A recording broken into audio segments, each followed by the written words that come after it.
Taiwan red mango.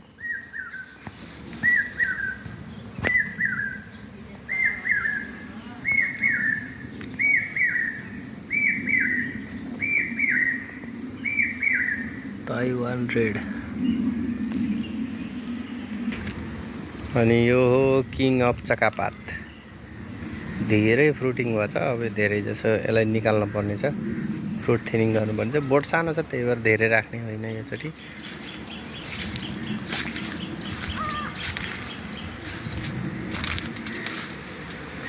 यो Taiwan red.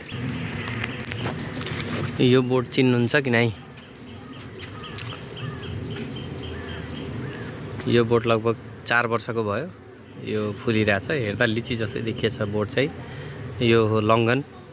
लगभग 10 foot 12 foot अल्को भइसकेको छ र फुल्न सुरु भइसक्यो। यो हो टमी एटकिन्स साप।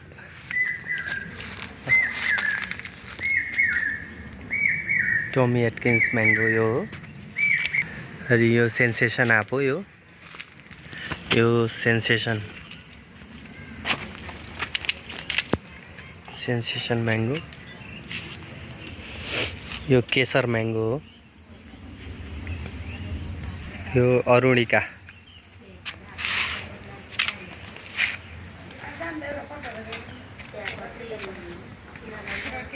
अरुणिका मैंगो हो यो चाहिँ।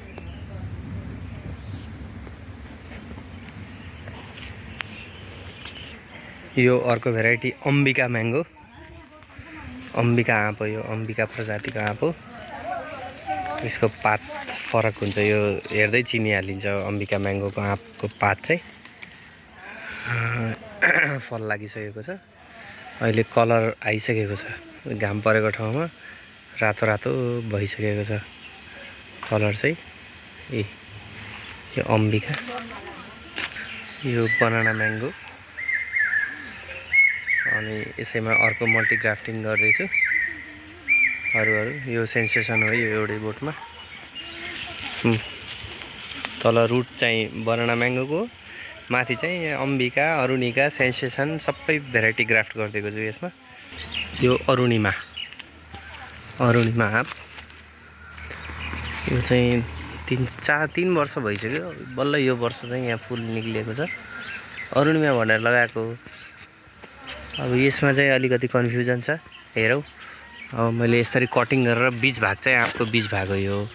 बीज भाग चाहिँ खाली छोडेको छु। वरिपरि हाँगाहरू छ। क्यानोपी यस्तो बनाएको छु। यो मेरो लङ्गनको बोट।